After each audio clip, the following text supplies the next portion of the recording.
Hello guys, तो स्वागत है आप सभी का पीएस एक्सप्लेन चैनल में।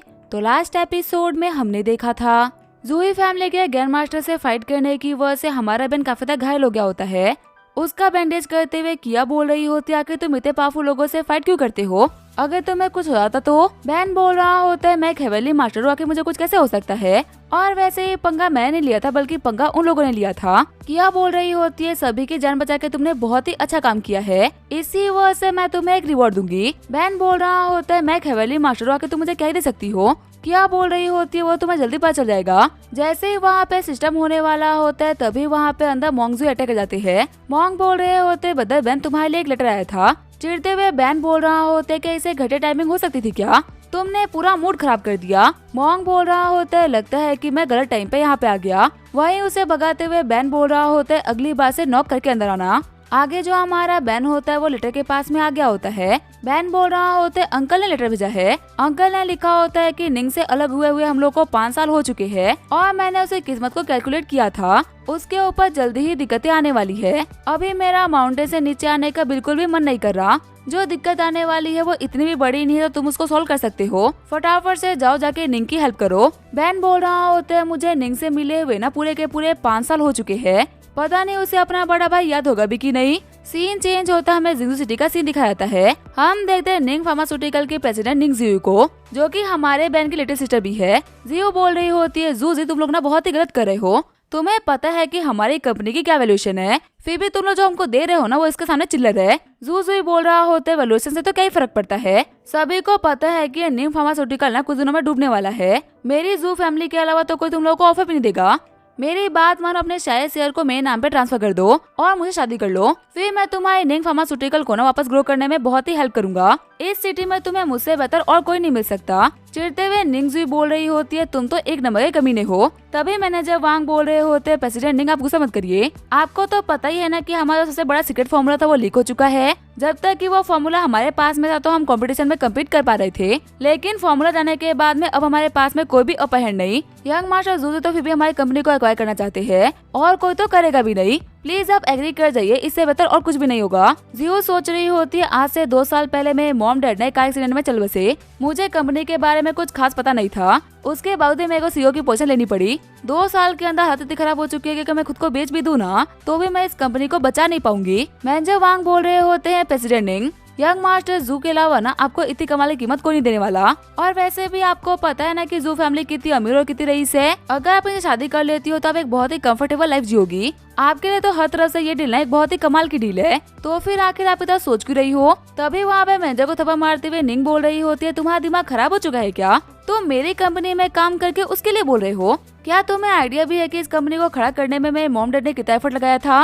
और तुम बोल रहे हो कि मैं उनकी मेहनत को ऐसे ही बेच दूं? तुम यहाँ पे जू फैमिली की तरफ से इसी वजह से बोल रहे हो ना कि जैसे ही वो लोग कंपनी को एक्वायर करे तुम्हें एक बहुत ही बड़ी पोजीशन मिल जाए। साथ ही निंग सोच रही होती है, वैसे अगर देखा तो जो मैनेजर वांग का बिहेवियर है ना वो बहुत ही सस्पिशियस है। आज हम यहाँ पे फंसे हुए भी सिर्फ इसी वजह से क्योंकि हमारी कंपनी का सीक्रेट फॉर्मूला लीक हो गया और मेरे को लगता है कि ये करने वाला और कोई नहीं बल्कि ये कमीना वांग है। मैनेजर वांग बोल रहा होता है, प्रेसिडेंट निंग ये तो मैं आपके भले के लिए कह रहा था। एक बार सोच के देखिए, अगर जू फैमिली वालों ने आपसे ये कंपनी नहीं खरीदी तो फिर आखिर आप अपने और अपने भाई का पेट कैसे भरोगे? आपको इतनी अच्छी अपॉर्चुनिटी मिली है, इसके बावजूद भी आप इतने अनग्रेटफुल हो रहे हो। निंग बोल रही होती है, तुम्हारे ऊपर मुझे काफी टाइम से शक था, लेकिन आज मेरा शक भरोसे में बदल चुका है। पैसे मुझसे लेते और कुत्ते तुम जू फैमिली के बन चुके हो। हर बार तुमने मुझे सही डिसीजन लेने से रोका है। तुम एक गद्दार हो जो कि जू फैमिली के लिए काम कर रहे हो। हंसते हुए मैनेजर वांग बोल रहा होता है, अपने फायदे के लिए कौन काम नहीं करता? एक अच्छी चिड़िया वही होती है जो कि वक्त रहते हुए कमजोर डाली को छोड़ के मजबूत डाली पे चली जाए। तभी जूजी बोलता है, देखो तुम लोग की बकवास सुनने का ना मेरे पास में बिल्कुल भी टाइम नहीं। मुझे एक बात कहनी है जो कि कह के मैं जा रहा हूँ। मैंने सुना है कि आज से 2 साल पहले तुम्हारे मॉम डैड ना कार एक्सीडेंट में चल बसे थे और अब तुम्हारी फैमिली के अंदर सिर्फ और सिर्फ तुम और तुम्हारा भाई है। दुनिया बहुत ही बुरी है। क्या हो अगर तुम्हारे छोटे भाई के साथ में कुछ हो जाए तो? अगर तुम जू फैमिली के अंडर में आ जाओगी ना तो तुम्हारी फैमिली को सुरक्षा मिल जाएगी। इसी वजह से मैं तुम्हें बोल रहा हूँ कि फटाफट से इस कॉन्ट्रैक्ट को साइन करो, फिर ब्यूरो में जाके हम लोग नई सर्टिफिकेट भी ले लेंगे। निंग बोल रही होती है, तुम लोग ना बहुत ही बुरे हो, पर अपने भाई को बचाने के लिए ना मेरे पास में कोई और रास्ता है भी नहीं। गॉड आपने मेरे साथ में ना बहुत ही गलत करा। पहले मुझसे मेरे मॉम डैड को छीन लिया और अब मुझे एक मौका भी नहीं दे रहे। मैनेजर वांग बोल रहा होता है, कांग्रेचुलेशन यंग मास्टर, आपका काम होने ही वाला है। तभी दरवाजे को तोड़ते हुए बैन बोल रहा होता है, साइन मत करना मेरी बहन। निंग बोलती है, कौन है वहाँ पे? बैन बोल रहा होता है, मेरा नाम है बैन जीरो, सिर्फ नाम में जीरो है, काम में हीरो वाला ही करता हूँ। रोते हुए निंग बोल रही होती है, ये डायलॉग तो मेरे बड़े भाई का डायलॉग है। यंग मास्टर जूजी बोल रहा होता है कि ये बड़ा भाई कहाँ से पैदा हो गया। रोते हुए निंग बोल रही होती है, बदर आपका यहाँ पे कैसे आना हुआ? बैन बोल रहा होता है, मेरी बहन को जरूरत थी तो उसका भाई उसके पास में आए भी ना। मास्टर ने तुम्हारी किस्मत को कैलकुलेट किया था, उनको पता है कि तुम्हारे ऊपर दिक्कत आने वाली है, तो इसी वजह से तुम्हारी हेल्प करने के लिए उन्होंने मुझे भेज दिया। जूजी बोल रहा होता है, तो फिर तू यहाँ पे आके भी क्या कर लेगा? मेरी वाइफ के ऊपर से अपना हाथ हटा दे। बहन बोल रहा होता है, कब से मेरी छोटी बहन तेरी वाइफ बन गई? मुझे अपनी छोटी बहन की चॉइस के ऊपर ना पूरा भरोसा है, तुझ जैसे कचरे को खुद के लिए कभी नहीं चुनेंगी। जूजी बोल रहा होता है, देखो तुम गलत पंगे ले रहे हो, तुम्हें नहीं पता कि मैं कौन हूँ, लगता है कि तुम्हें इंसानों की भाषा समझ में नहीं आएगी। ये बोलते हुए जूजी अपने पास से गन निकाल लेता है। जूजी बोल रहा होता है, यहाँ से निकलोगे या फिर मैं तुम लोग के ऊपर की टिकट काट दूँ। बैन बोल रहा होते है, निंग जाओ जाके साइड में खड़ी हो जाओ, आगे सब कुछ तुम्हारा भाई संभालेगा। जूजी बोल रहा होता है, जब इस बंदूक की गोली निकलेगी ना तब तुम खुद को भी नहीं संभाल पाओगे, तो फिर सबको संभालना तो बहुत ही दूर की बात है। बैन बोल रहा होते है, गोली चलाने से पहले तुम्हारे हाथ क्यों कांप रहे हैं? अगर तेरे अंदर हिम्मत है ना तो चला के दिखा। तभी जो जूजी होता है वो शॉट फायर कर देता है। निंग बोल रही होती है, बदर केयरफुल रहेगा, लेकिन तभी हम देखते हैं हमारे बैन ने उस गोली को उंगली से पकड़ लिया होता है। बैन बोल रहा होता है, आखिर तुम ये सोच भी कह सकते हो कि एक नॉर्मल सी गोली का यूज करते तो मुझे मार दोगे। वही शॉक्ड होते हुए जूजी बोल रहा होता है, आखिर यहाँ पे चल क्या रहा है? आखिर कोई भी इंसान अपने हाथ से बुलेट को कैसे पकड़ सकता है? तभी उसे गन छीनते हुए बैन बोल रहा होता है, ये सब कुछ न तेरे खेलने की चीज नहीं। जूजी बोल रहा होता है, मैं जू फैमिली का बड़ा बेटा हूँ, मुझे प्रोवोक करने का मतलब है पूरी जू फैमिली से पंगा लेना। तुम बहुत ही पावरफुल हो सकते हो, लेकिन इतने पावरफुल नहीं कि मेरी फैमिली से पंगा ले लो। तभी उसे मारते हुए बैन बोल रहा होता है, मेरा मूड काफी अच्छा है क्योंकि मैं काफी दिनों बाद अपनी बहन से मिल रहा हूँ, निकल जा यहाँ से और अपनी फैमिली को बोले तैयार होने के लिए, क्योंकि जल्दी ही तेरे घर पे ना heavenly master ban zero visit करने वाले हैं। खुश होते हुए निंग बोल रही होती है, बदर हमेशा की तरह ही ना बहुत ही कमाल के हो। बैन बोल रहा होता है, मेरे लिए सोचना भी बहुत ही मुश्किल है कि मेरी बहन को ना ऐसे गधों से डरना पड़ रहा है, वैसे मालिक तो गया, उसका कुत्ता ना अभी बाकी है। तभी मैनेजर वांग बोलते हैं, प्लीज मास्टर मुझे छोड़ दीजिए। बैन बोल रहा होता है, हाँ जरूर छोड़ दूंगा, लेकिन कुछ सवाल जवाब के बाद मैंने इस पानी के अंदर अपनी एनर्जी को डाल दिया है, जिसकी वजह से अब ये पानी डिवाइन ट्रूथ वाटर बन चुका है। अगर इस पानी को पीने के बाद मैं तुम्हें झूठ बोला तो तुम मारे जाओगे, और अगर तुम सच बोलोगे ना तो तुम्हें 24 घंटे तक कोई भी नहीं मार पाएगा। मैनेजर वांग सोच रहा होता है, मेरे पास में कोई भी ऑप्शन नहीं, अब मुझे ये पीना ही होगा। बैन बोल रहा होता है, देखो मुझे ये तो पता है कि तुम्हें गद्दार हो और तुमने निंग को धोखा दिया है, मुझे ये जानना है क्या उसके पेरेंट्स के एक्सीडेंट में तुम्हारा भी हाथ था क्या? शॉक्ड होते हुए निंग बोल रही होती है, क्या मॉम डैड का एक्सीडेंट कोई एक्सीडेंट नहीं था? वही वांग सोच रहा होता है, मेरे सामने एक ऐसा बंदा खड़ा है जिसने कि अभी अपने हाथों से गोले को पकड़ लिया था, पिस्टल को पकड़ के कैंडी की तरह क्रश कर दिया। ये बंदा ना बहुत ही मिस्टीरियस है, ये जो भी कुछ बोल रहा है वो बिल्कुल सच बोल रहा है। अगर मैंने पानी पी के झूठ बोलते हुए फालतू में मारा जाऊंगा, इससे अच्छा है कि मैं सच्ची बोल देता हूँ। अपने घुटनों पे आते हुए वांग बोल रहा होता है, मैं कबूल करता हूँ कि मैंने बहुत सारे गलत काम किए हैं, पर मैंने वो सब कुछ अपनी मर्जी से नहीं करा, बल्कि मुझे वो सब कुछ करने के लिए फोर्स किया गया था। जू फैमिली वालों ने मेरे को बोला कि अगर मैं निंग जुई के पेरेंट्स को खत्म नहीं करूंगा ना तो वो लोग मेरी फैमिली को खत्म कर देंगे। इसी प्रेशर में आके मुझे उन लोगों को मारना पड़ गया। अगर आप लोगों को रिवेंज लेना है ना तो आप जू फैमिली वालों से लो, उन्होंने सब कुछ किया, मैंने कुछ भी नहीं करा। निंग बोल रही होती है, मैंने और मेरे पेरेंट्स ने तुम्हारे ऊपर कितना भरोसा करा, आखिर तुम हमारे साथ में गद्दारी कैसे कर सकते हो? बैन बोल रहा होता है, वैसे अगर सच को तो ट्रूथ वाटर नाम की कोई चीज होती ही नहीं, मैं तुमसे सिर्फ और सिर्फ झूठ बोलता ताकि मैं तुम्हें सच्चाई बाहर निकलवा सकूं। वांग बोल रहा होता है, इसका मतलब मैं 24 घंटे के लिए अमर नहीं हूँ। बैन बोल रहा होता है, जब मैंने अपनी हेवनली आई का यूज किया था ना तब मेरे को पता लगा था कि तुमने बहुत सारे इनोसेंट लोगों की जान ली है, इसी वजह से मैं तुमसे सब कुछ क्लियर कर रहा था। तुम्हें पता है जू फैमिली वाले तो दुश्मन थे, उन्होंने जो भी कुछ किया ना वो उतना गलत नहीं था, पर तुमने तो अपना बन के पीठ में छुरा घोपा है, तुम उनसे भी गंदी पनिशमेंट को डिजर्व करते हो। वांग बोल रहा होता है, लेकिन इस कंट्री के लोग के हिसाब से ना तुम किसी को मार नहीं सकते। बैन बोल रहा होता है, हाँ मैं भी इतना पागल नहीं हूँ कि मैं तुमको मारूं, मैं तुम्हें कुछ ऐसा दूंगा इसकी वजह से तुम्हें अपने पापा पे ना हर पल रिग्रेट होगा। चिल्लाते हुए वांग बोल रहा होता है, आखिर तुमने क्या किया? मुझे बहुत ज्यादा सरदर्द हो रहा है। इतना बोलने के साथ ही वो बेहोश हो जाता है। बैन बोल रहा होता है, मैंने तुम्हारे ऊपर कर्स ऑफ 10,000 डिमन डाला है, ये एक ऐसी टेक्निक है जो कि हर 2 घंटे में अपने आप ही एक्टिवेट हो जाएगी और तुम्हें इतना भयंकर पेन फील होगा कि तुम्हें हर वक्त ना मरने का मन करेगा। लेकिन कमाल की बात तो ये है कि ये टेक्निक ना तुम्हें वो मौका ही नहीं देगी, जितनी बार तुम आगे खोलोगे तुम उतनी बार पेन में होगे। निंग, मैंने इस कमीने को पनिश कर दिया है, मैं तुम्हें प्रॉमिस करता हूँ कि रियल कल्प्रिट जो कि जू फैमिली है, मैं उन लोगों को भी नहीं छोड़ूंगा। निंग बोल रही होती है, आपका बहुत बहुत शुक्रिया ब्रदर, वैसे हम लोगों को मिले हुए पूरे के पूरे 5 साल हो चुके हैं, अंकल कैसे, वो ठीक तो है ना? बैन बोल रहा होता है अंकल तो बिल्कुल ठीक है, उन्होंने मुझे लेटर भेज के तुम्हारी कंडीशन के बारे में बताया था। फिर हमें आज से 8 साल पहले का सीन दिखाया जाता है, जब बैन और उसके मास्टर सिटी में घूम रहे थे, तभी उन लोगों को निंग मिली थी, जिसकी हालत काफी ज्यादा खराब थी। वो कूड़े में से खाना बीन रही थी। निंग को देखते ही मास्टर को पता लगा था कि ये लड़की कोई ऑफर नहीं है, तो इसी वजह से मास्टर ने 3 साल तक निंग को हम लोग को फॉलो करने दिया। और फिर हम लोगों ने निंग की फैमिली का पता लगा के उसके पैर तक उसको बचा दिया। प्रेजेंट में बैन बोल रहा होते है मुझे अब अफसोस हो रहा है कि काश मैंने अंकल और आंटी के साथ में ना कुछ टाइम और बिता लिया होता। अगर मुझे सिर्फ उनके डेट ऑफ बर्थ के बारे में पता होता ना, तो उनके साथ में जो भी हादसा हुआ वो टल गया होता। निंग बोल रही होती है बदर, आप ही कहते हो ना कि हेवन जो भी कुछ डिसाइड करता है उसे कोई बदल नहीं सकता। अगर मैं मॉम डैड का मरना लिखा हुआ था ना, तो उनको कोई बचा नहीं पाता, और जैसे कि आज मेरा बचना लिखा हुआ था, तो फिर देखिए आप खुद मुझे बचाने के लिए आ गए। आपको पता है मेरे को लगा था कि आज मॉम डैड की तरह ही ना मैं और मेरा भाई खत्म हो जाएंगे, लेकिन आपको देखने के बाद में अब मुझे काफी सेफ फील हो रहा है। बैन बोल रहा होता है अभी मैं थोड़ी देर पहले ही शहर में आया हूँ, और मेरे को पता लगा कि इस शहर में तो हमारे काफी अच्छे कनेक्शंस है। मैं तुम्हें कल इस शहर के ना एक बहुत ही बड़े बिग शॉट से मिलाने के लिए लेके चलूंगा। वादा करता हूँ कि मैं कल के बाद भले ही शहर में रहूं या ना रहूं, लेकिन किसी के भी अंदर इतनी हिम्मत नहीं होगी कि वो तुम्हें ऑफेंड कर दे। आगे वो लोग जिनजू की ल्यू फैमिली के घर के बाहर आगे होते हैं। अंदर हम देखते हैं ल्यू फैमिली के पेट्रिया का सीक्रेट बर्थडे होता है, जिसकी वजह से सभी लोग उनको बर्थडे के लिए कांग्रेचुलेट कर रहे होते हैं। तो अभी उनके पास में आते हुए उनका बेटा बोल रहा होता है फादर आपसे मिलने के लिए ना तो बहुत ही यंग लोग आए हैं। उनके पास में बर्थडे का इनविटेशन तो नहीं है, लेकिन वो लोग बोल रहे हैं ना कि वो आपको जानते हैं, क्या आप उनसे मिलने के लिए जाओगे क्या? ल्यूशियन बोल रहे होते ठीक है मैं जा रहा हूँ उनसे मिलने के लिए, तब तक के तुम सभी लोग गेस्ट को अटेंड करो। वही हम देखते हैं बाजू सिक्योरिटी गार्ड होता है वो बेन से बोल रहा होता है कि जाओ यहाँ से,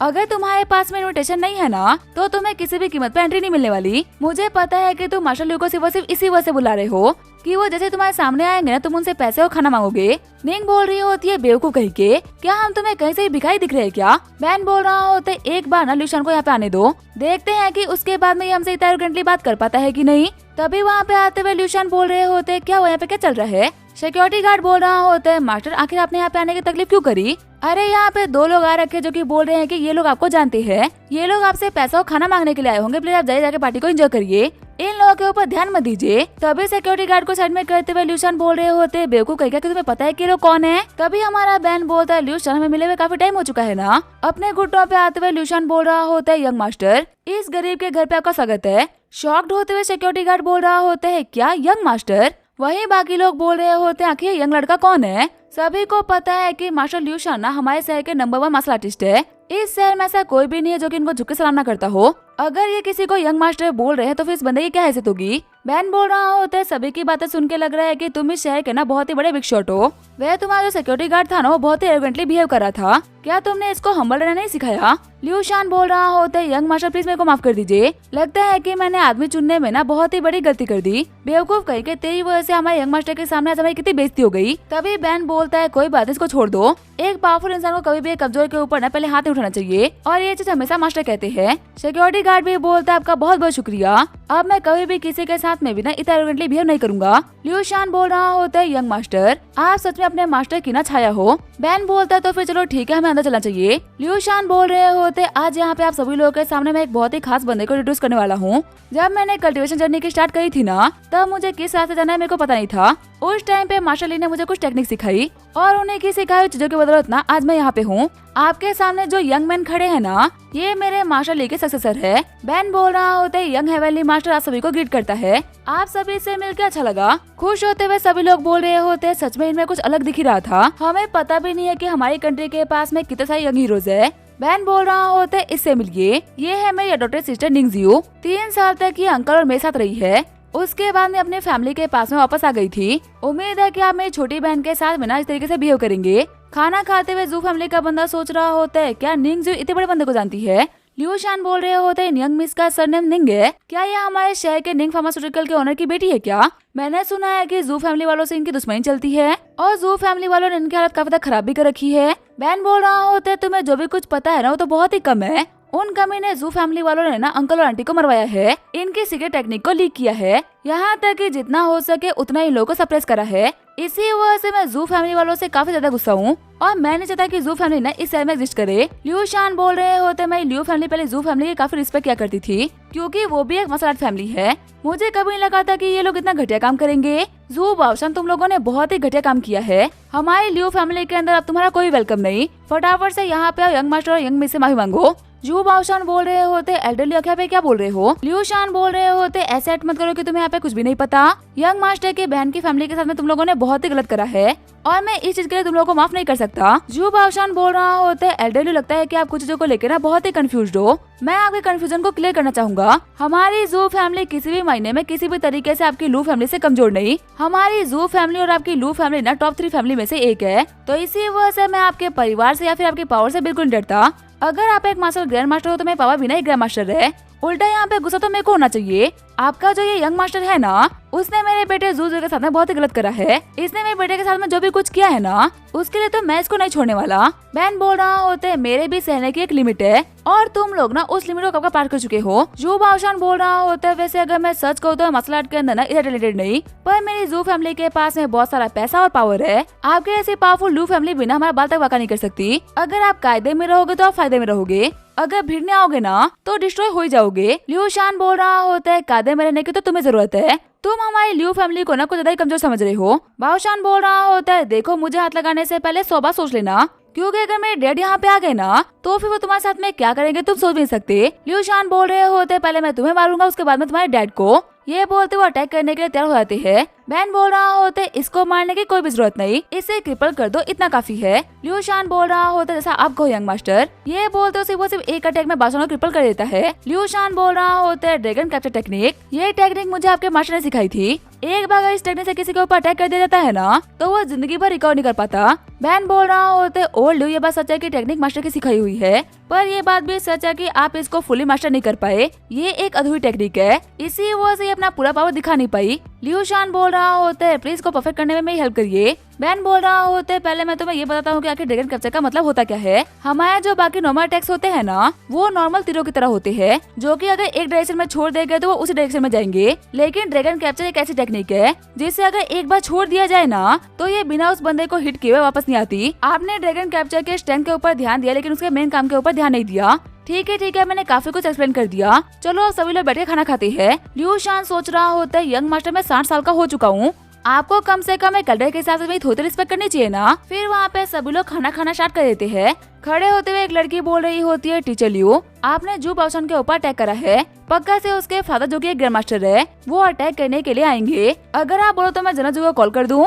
आप और वो दोनों ही मार्शल ग्रैंड मास्टर हो, उनके साथ में रहते हुए जू फैमिली वालों को हराना आपके लिए काफी ज्यादा इजी होगा। हम देखते हैं इस लड़की का नाम होता है टैंग सीफई, जो कि लियो शान की स्टूडेंट है। लियो शान बोल रहे होते सीफई मेरे लिए सोचने के लिए शुक्रिया, पर जनरल जो अभी काफी ज्यादा घायल हो रखे हैं, अभी तक अपने लास्ट फाइट की इंजरी से ना वो रिकवर नहीं करे, तो ऐसे में उनको बुलाना ना बिल्कुल भी सही रहेगा। और तुम बिल्कुल भी टेंशन मत लो, मैं जू फैमिली वालों को संभालूंगा। तभी हमारा बैन नोटिस करता है कि टैंग सीफई के साथ में कुछ तो गलत है और वो उसकी बॉडी को चेक करना स्टार्ट कर देता है। चिढ़ते हुए सीफई बोल रही होती है मेरे मास्टर तुम्हें यंग मास्टर बोल रहे थे, तो इसी वजह से मेरे को लगा था कि तुम एक बहुत ही अच्छे इंसान होगे, लेकिन तुम भी बाकी यंग मास्टर्स की तरह ही ना बहुत ही घटे निकले। बैन बोल रहा होता है क्या पिछले 6 महीने तुम्हें बहुत ही थकान फील हो रही है क्या? 1 घंटे ज्यादा तुम मार्शल आर्ट को प्रैक्टिस नहीं कर पाती। नॉर्मली मार्शल आर्ट को प्रैक्टिस करते हुए तुम्हें इतना पेन फील होता है कि ऐसा लगता है कि तुम्हारी बॉडी फट जाएगी और उसके बाद भी तुम अपने लिमिट को पुश कर रही हो। सीफई बोल रही होती है आपको इन चीजों के बारे में कैसे पता चल गया? बैन बोल रहा होता है वैसे अगर सच कहो तो मार्शल आर्ट के लिए तुम्हारी बॉडी ना बिल्कुल परफेक्ट है, लेकिन क्योंकि तुमने मार्शल आर्ट को ओवर प्रैक्टिस कर लिया इसी वजह से अब तुम्हें फायदे की जगह नुकसान कर रही है।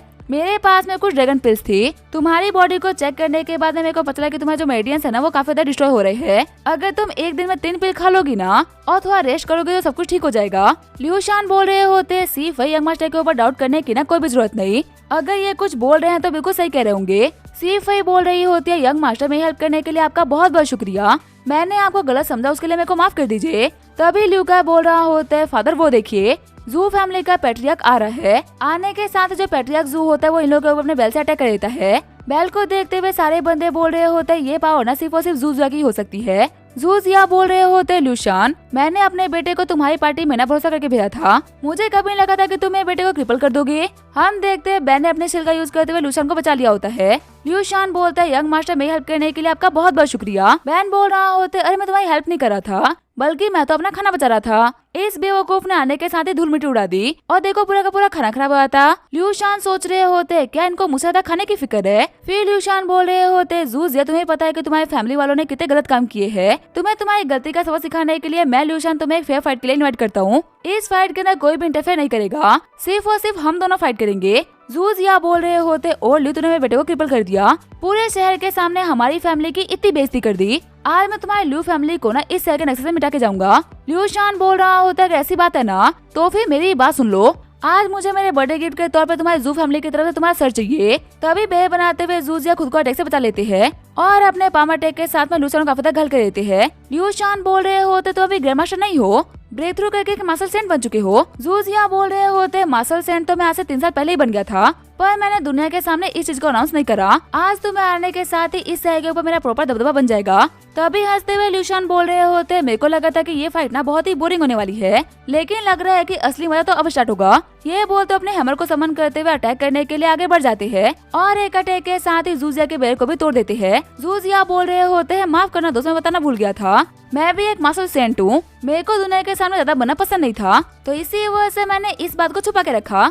पर क्या करूँ, तुम्हारी खुजली ज्यादा है कि उसको मिटाने के लिए मुझे अपने पावर को रिवील करना ही पड़ा। बैन बोल रहा होता है 2 मार्शल सेंट्स की फाइट, सच में ये देखने में तो बहुत ही मजा आएगा, क्योंकि ये दोनों एक फेयर फाइट कर रहे हैं, तो इसी वजह से मैं इसके बीच में इंटरफेयर नहीं करने वाला। जूजिया बोल रहे होते थे तो तुम्हारे पास में एक हेवन गेट का वेपन है, अब समझ में आ रहा है कि आखिर तुमने मेरे बेरे को कहे तोड़ा। कहानी सुनाने वाला बता रहा होता है कि जो नॉर्मली वेपन्स होते हैं वो 4 लेवल में डिवाइडेड होते हैं। सबसे पहला लेवल होता है येलो लेवल, जिसमें आर्म वेपन्स होते हैं। उसके बाद में आते हैं ब्लैक वेपन्स, जो कि इनसे काफी ज्यादा पावरफुल होते हैं। उसके बाद में आते हैं अर्थ लेवल के वेपन्स, ये वो वेपन्स होते हैं जो कि स्पिरिचुअल एनर्जी को भी यूज कर पाते हैं। और इनसे ज्यादा पावरफुल होते हैं हेवन गेट के वेपन्स, जो कि ग्रैंड मास्टर और उससे ऊपर के लेवल के लोग यूज करते हैं। जूजिया बोल रहे होते तुम्हें क्या लगा था यहाँ पे सिर्फ वो सिर्फ तुम ही हो जिसके पास में कमाल के आर्टिफैक्ट्स है? मेरे पास में भी थंडर गॉड तालिस्मान है, जैसे ही वो अपने तालिस्मान का यूज करते वहाँ पे सभी लोग पहले हो जाते हैं। बैन सोच रहा होता है कहना पड़ेगा इस बुढ़े ने ना इस फाइट के ना एक बहुत ही प्रिय तालिस्मान का यूज किया है। तभी जो जूजिया होते वो निंग और सिफाई को अपनी तरफ खींच लेते हैं।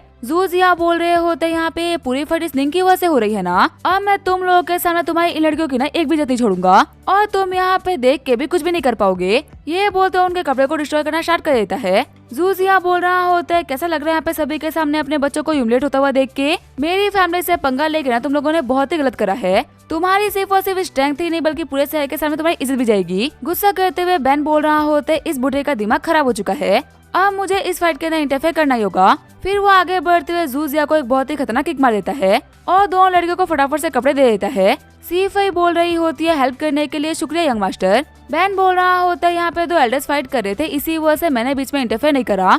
मैं चाहता कि तुम्हारे और लूशान के बीच में ना एक फेयर फाइट हो, इसके बाद भी तुमने यहाँ पे मासूम लोगों का यूज करा। मैं तुम्हें आखिरी मौका दे रहा हूँ, अगर तुमने फिर से कभी एचएल का यूज किया तो मैं तुम्हें यहीं पे गाड़ दूंगा। घबराते हुए जूजिया बोल रहे होते प्लीज मेरे को माफ कर दीजिए। साथ ही जूजिया सोच रहा होता है मैंने यहाँ पे थंडर गॉड तालिस्मान का यूज किया है। ये तालिस्मान इतना पावरफुल है कि एक मार्शल सेंट बिना इसको ब्रेक नहीं कर सकता, पर ये लड़का जो कि अभी सिर्फ और सिर्फ गेम मास्टर इलम पे है, इसने काफी इजिली इस तालिस्मान को ब्रेक कर दिया। बैन बोल रहा होते ल्यू कई लड़कियों को जाके अच्छे कपड़े दे दो और तुम लोग अपनी फाइट को कंटिन्यू करो।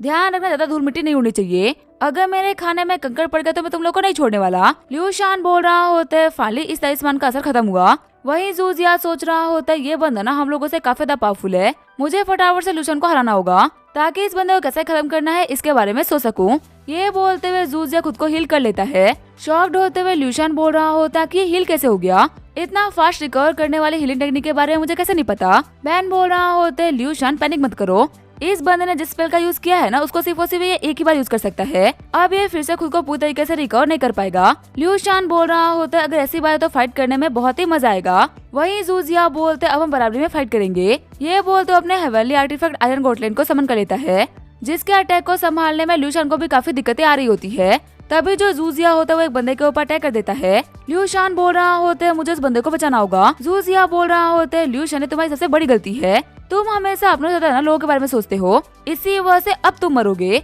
वही बैन अपने चॉपस्टिक का यूज करते हुए साइड में खड़े बंदे को बचा लेता है। बैन बोल रहा होता है ल्यूशन अपना ध्यान फाइट पे रखो, बाकी लोगों को तो मैं बचा लूंगा। वही ल्यूशन बोल रहे होते कमीने कहेगा कि तेरी हिम्मत कैसे मेरे को बेवकूफ बनाने की, अब मैं तेरे को बिल्कुल नहीं छोड़ने वाला। लेकिन तभी जूजिया उनके अटैक को बहुत इजीली डॉज कर लेता है और आगे बढ़ते हुए बोल रहा होता है तुम्हें ये पंच लगने से ना कोई बचा नहीं पाएगा। ल्यूशान बोल रहे होते तुम इस चीज के सपने देखो, जब तक मैं घूमता रहूंगा ना तब तक तुम मेरे को हिट नहीं कर पाओगे। ये बोलते हुए जूजिया को एक बहुत ही खतरनाक हिट लगा देते हैं। ल्यूशान बोल रहे होते ज्यादा घूमने की वजह से मेरे को काफी चक्कर आ रहा है, सच में बुढ़ापे में फाइट करना ना बड़ा ही मुश्किल होता है। जूजिया बोल रहा होते इसी वजह से मैं बोल रहा हूँ कि रिटायरमेंट ले लो और ये पूरा शहर मेरे हवाले कर दो, क्योंकि अब तुम्हारे बस का कुछ भी नहीं। ये बोलते हुए अटैक करने के लिए आगे बढ़ जाते हैं। ल्यूशान बोल रहा होता है भले ही मैं कितना ही बूढ़ा क्यों ना हो जाऊं, लेकिन तुम्हें कभी भी मार सकता हूँ। जब वो दोनों अपने अटैक को टकराते हैं तो ल्यूशान का वेपन टूट के गिर जाता है और जूजिया उनके ऊपर एक बहुत ही खतरनाक अटैक करते उन्हें घायल कर देता है। जूजिया बोल रहे होते अब ये फाइट खत्म होता है, ल्यूशान तुम मेरे सामने कुछ भी नहीं कर पाए। तभी आगे बढ़ते हुए हमारा बेन बोलता है ल्यूशान तुमने बहुत अच्छा काम करा, ये मैं कहना चाहता था, लेकिन तुमने इतनी घटिया फाइट करी है ना कि मेरे को ये कहने का मन ही नहीं कर रहा। तुम्हारी जो ये इंजरी है ना इसी वजह से ऊपरी बॉडी पे आई है, तुम्हारी इनर बॉडी पे इसका कोई भी असर नहीं पड़ा। जाके ध्यान से फाइट करो और फाइट को जीत के आओ, उसके बाद में मैं तुम्हें पूरी तरीके से ठीक कर दूंगा। जूजिया बोल रहा होता है ल्यूशान तुम्हें यंग मास्टर बोलता है तो पक्का तुम्हारा जो स्टेटस होगा ना वो बहुत ही बड़ा होगा, लेकिन मैं गारंटी से कह सकता हूँ कि तुम्हारी स्ट्रेंथ ना इतनी अच्छी नहीं होगी। तुम्हारा जो मसल सेंट था वो तो हार गया, अब बताओ कि तुम मुझसे कैसे माफी मांगोगे। बैन बोल रहा होता है मैं अभी दिखाता हूँ कि मेरे माफी मांगने का तरीका क्या है। ल्यूशान तुम ही मेरी टेक्निक्स को ना इस तरीके से देखना, तुमने मास्टर की दिखा इतनी भी टेक्निक का यूज किया है ना वो सारी इनकम्प्लीट थी, इसी वजह से सेम लेवल पे होने के बावजूद बिना तुम इस कचरे से हार गए। सबसे पहले तुम जो वेपन यूज कर रहे थे ना वो एक स्ट्रेंथ टाइप का वेपन है, अगर उसे सही से यूज ना किया जाए ना तो उसे काफी इजीली डिस्ट्रॉय कर सकते हैं, जैसे कि जूजिया ने अपने पावर को कंसंट्रेट करते हुए कर दिया। अब ध्यान से देखो कि मैं यहाँ पे कैसे अपने ड्रैगन कैप्चर टेक्निक का यूज करते हुए ना इस बंदे को हराता हूँ। अगर तुम्हारी ये टेक्निक सही होती ना तो तुम पहले ही मुंह में इस बंदे से जीत गए होते। जूजिया बोल रहा होता है लड़के तेरा दिमाग खराब है क्या, तू तो यहाँ पे कुछ भी बकवास कर रहा है, तुझे किस एंगल से लग रहा है कि तू मुझे हरा सकता है। तभी जो हमारा बैन होता है वो जूजिया की तरफ अपने अटैक को भेज देता है, लेकिन हमारा जूजिया उसे काफी इजीली पार कर लेता है। जूजिया बोल रहा होता है तुम तो कहते हैं कि तुम मुझे एक ही अटैक में हरा सकते हो, क्या हुआ तुम्हारा अटैक तो मेरे ऊपर बिल्कुल भी काम नहीं कर रहा। तभी बैन बोलता है पीछे देखो पीछे, अभी ये सब कुछ खत्म नहीं हुआ। जैसे ही जूजिया पीछे देखता है तो उसके पीछे 7 ड्रैगन्स आगे होते हैं।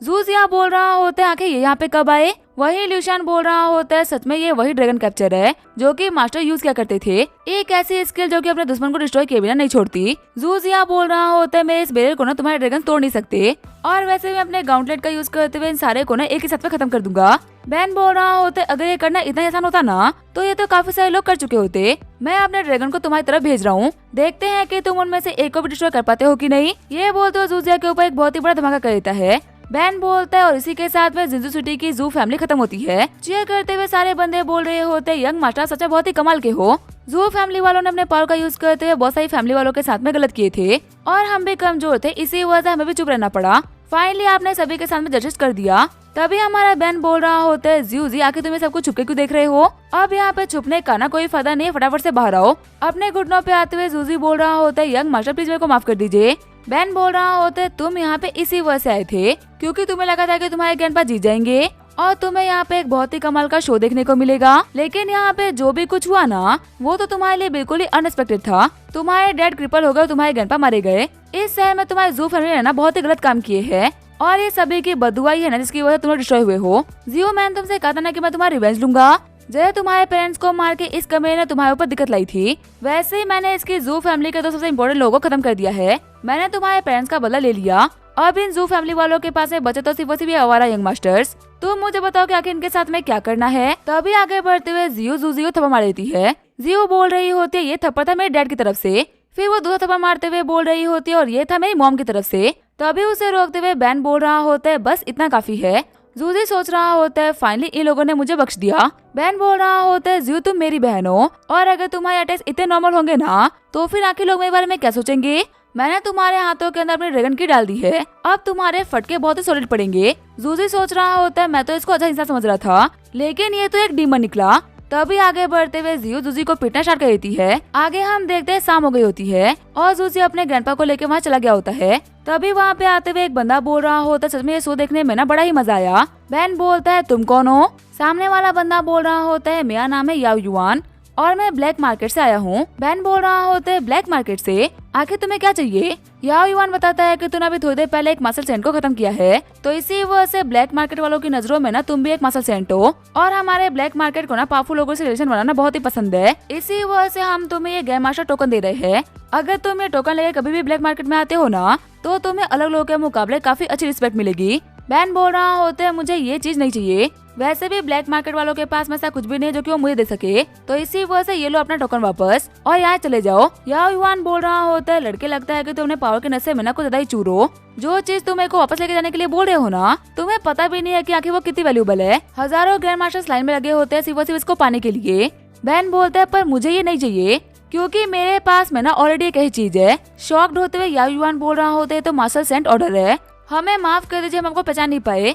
याओ युआन ब्लैक मार्केट की तरफ से आपसे माफी मांगता है। शॉक्ड होते हुए ल्यूशियन बोल रहे होते हैं यंग मास्टर, आखिर आपके पास में मास्टर सेंट ऑर्डर कहाँ से आया? ये तो उन लोगों के पास में होता जो कि मास्टर सेंट रिलम से भी ना काफी ऊपर होते हैं। बैन बोल रहा होता है ये मेरा नहीं है बल्कि तो मास्टर का है, उन्होंने इस चीज को ना कचरे में फेंका था और जब मेरी नजर पड़ी तो मैंने इसको उठा लिया। मेरे को लगा था ये क्या पता माउंटेन से नीचे आने के बाद मेरी चीज में काम आ जाए, और देखो मैं तो बिल्कुल सही था ना। मास्टर कितनी बार वैल्यूबल चीजों को बिना कचरे में फेंक देते थे। याओ युआन बोल रहा होता है मास्टर प्लीज मेरी बात को सुन लीजिए, मुझे पता है कि जो हमारा टोकन है ना वो किसी भी काम कर रही, लेकिन अगर आपने इसको एक्सेप्ट नहीं किया ना तो ब्लैक मार्केट वाले मेरे को नहीं छोड़ेंगे। आपने इसको बस लेके रख लो, इतना मेरे लिए बहुत होगा। बैन बोल रहा होता है अगर तुम इतना बोल रहे हो तो मैं इसको रख लेता हूँ, वैसे इन चीजों के बारे में ना बाहर किसी को मत बताना। याओ युआन बोल रहा होता है आप ना बिल्कुल भी टेंशन मत लो, मैं कभी अपना मुंह नहीं खोलूंगा। आगे हमें कुछ दिनों बाद का सीन दिखाया जाता है। बैन बोल रहा होता है दुनिया के सामने सही सच्चाई आ चुकी है। जू फैमिली वालों ने जितने भी बुरे काम किए थे ना, उनके दुश्मन उनसे रिवेंज ले रहे हैं, और मेरे को नहीं लगता कि वो फैमिली सर्वाइव कर पाएगी। हमें चल के तुम्हारे पेरेंट्स के लिए प्रे करना चाहिए ताकि जो उनकी आफ्टर लाइफ है ना वो बहुत ही अच्छी जाए। जियो बोल रही होती है हाँ बदरा बिल्कुल सही बोल रहे हो, अभी वो लोग जा ही रहे होते हैं तभी हमारे बैन की नजर एक विजल पे पड़ती है। बैन सोच रहा होता है ये विजल ना कम से कम ग्रेट डीमन रियलम पे है, लगता है कोई मसल आर्टिस्ट ने मिलकर ना इसके ऊपर हमला किया है, इसी वजह से इतना कमजोर हो रखा है। आगे बढ़ते हुए बैन बोल रहा होता है आंटी आखिर आप यहाँ पे क्या कर रहे हो?